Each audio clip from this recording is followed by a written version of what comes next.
Hi everyone! Good evening! I'm back! It's your Mama Sam dito sa Sam Sam TV. Kamusta naman kayo mga amigo, amiga, kumare at kumpare? Sana lahat kayo ay okay na okay ngayong araw na to. Syempre kung ako naman ang tatanungin nyo, fresh overload pa rin ang Mama Sam ninyo. So yon, so kamusta ang araw ninyo today? Ako okay lang. Dito lang ako sa bahay maghapon, hindi ako lumabas, hindi ako gumala bukas pa. So, yon. So, ngayon, dito lang ako kasi maulan. Today is umulan talaga ng bonggang-bongga. Pero thanks God. Sabi ko nga kanina paggising ko, sabi ko, Lord, thank you, pinaulan mo. Paano naman kasi hindi na talaga biro yung init ng panahon. Yung alam mo yun, yung parang umaabot na ng 40 degrees, parang nakakaloka. Diyos ko, talagang pag lumabas ka, may hilo ka. Tapos yung aircon, syempre, run ng run, di ba? So, kailangan din magpahinga. So, yon. So, ngayon, nagbukas na kami ng aircon. Sobrang late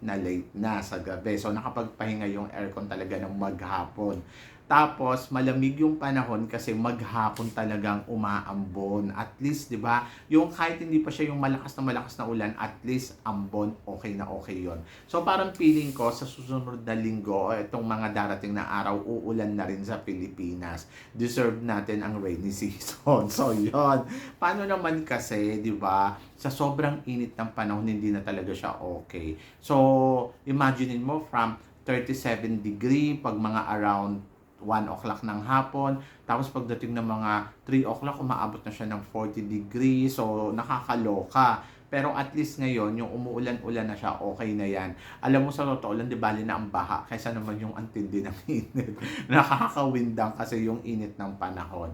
And then, naawa ako sa security guard kasi alam mo yun, nandiyan sila sa parking lot. Tapos tapos yung init ng araw, Diyos ko, baka ma-heat stroke na sila dyan, bonggang-bongga, di ba? So, yon. So, I wish na sana bukas umulan uli, di ba?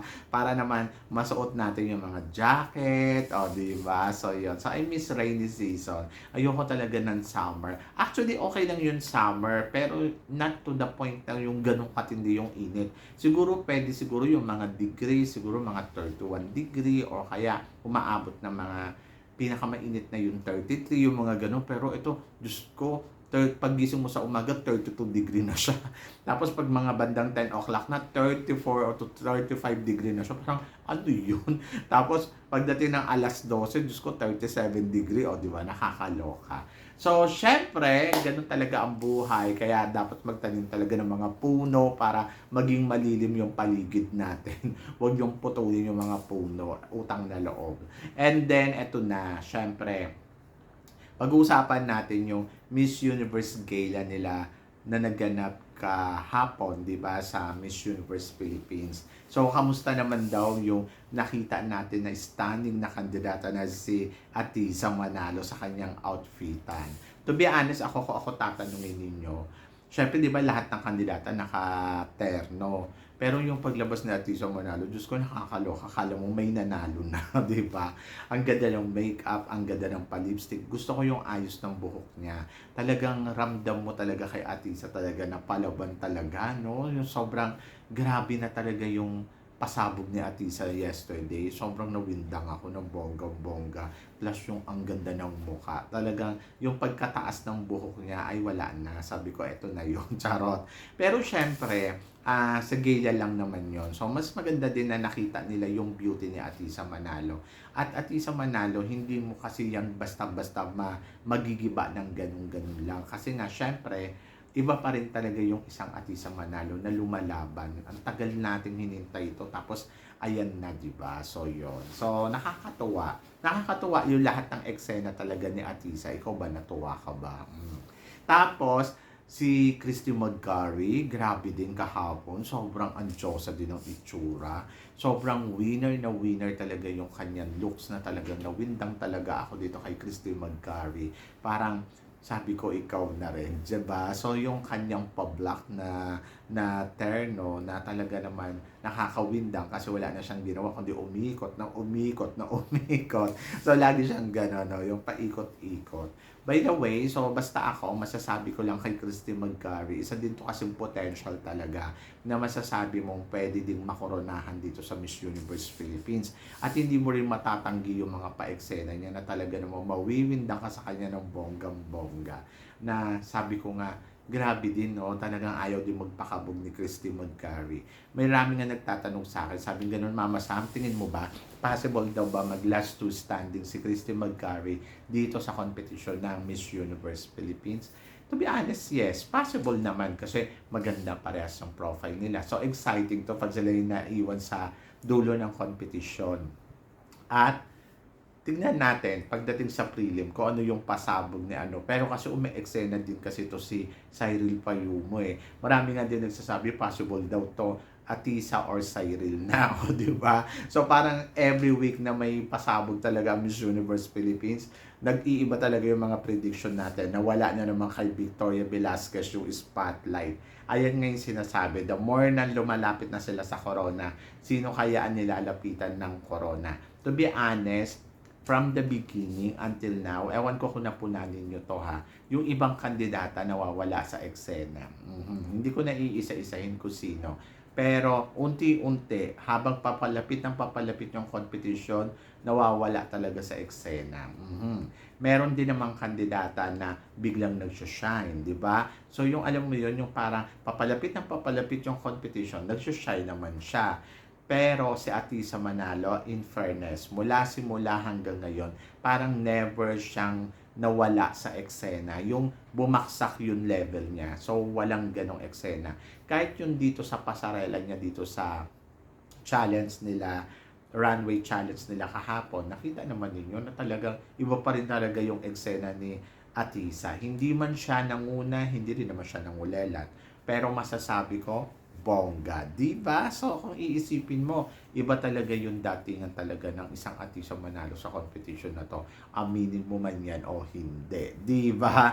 So, yon. So, ako para sa akin, okay. Okay yung nangyayari, okay yung eksena, okay yung ganap. And then, tignan natin sa mga susunod pang araw. Siyempre, andyan dyan yung, lalo na sa next week, mas matindi na yung bakbakan kasi papasok na yan sa preliminary competition, papasok na yung mga eksena na dapat natin talagang abangan sa competition.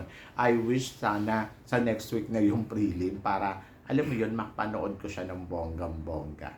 And then, si Victoria Velasquez Vincent kahapon, nakakaloka yung suot-suot na damit. Alam mo yun, yung kinain na siya ng gown niya na parang hindi na siya nakikita. Ang nakikita na sa kanya yung gown na ang hilig-hilig na parang butterfly yung dati. So yun. So si Victoria Velasquez Vincent, hindi ko alam kung ano yung game na nangyayari ngayon sa kanya. Pero sabi ko nga, consistent din naman si Victoria at pasabog din naman si Victoria. Pero tignan natin kung makakarating ba siya sa dulo ng competition. Si Stacy naman nakakaumay na yung factor ng anong pasarela niya, no? Yung alam mo yung pa-slow effect niya. Parang naumay ako. Hindi ko alam kung naumay kayo. Pero si Stacy, possible ba na si Stacy, Atisa, or Christy Magcari to? Or pwede ba tong si Cyril Payumo, Victoria Velasquez Vincent, or Atisa Manalo. So, syempre, abangan natin. Ba't hindi natin alam kung ano yung magiging game talaga ng mga kandidata dito? Kung paano sila aangat, paano sila talagang magkukumpit. Si Iloilo yesterday, maganda din si Iloilo yesterday. Maganda din yung gown na suot-suot niya. So, gusto ko din yung eksena ni Iloilo yesterday. And sino pa ba? Sino pa ba yung mga nag-shine? Ayun, basta si Atisa, talagang bongga talaga siya at ayaw magpakabog, di ba? So yun, marami na nagulat sa itsura ni Atisa yesterday. Paglabas niya, talagang pak na yung drama niya. Talagang, wow, this is it, guys. So yun, so sa gala yesterday, angat talaga ang beauty ng isang Atisa Manalo.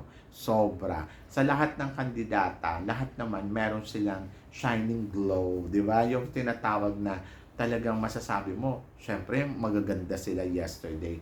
Pero iba talaga yung datingan ni Atisa Manalo. Sobrang umangat talaga yung beauty na meron siya na nakakaloka. At yung pasabog niya last night, kamusta naman yung red lipstick niya at saka yung pataas ng buhok niya, parang masasabi mo, sana ganito yung ayos niya sa coronation night, no? So yun, so sobrang exciting na talaga yung coronation kasi sabi nga ni Atisa Manalo, ilalaban daw niya to ng bonggang-bongga.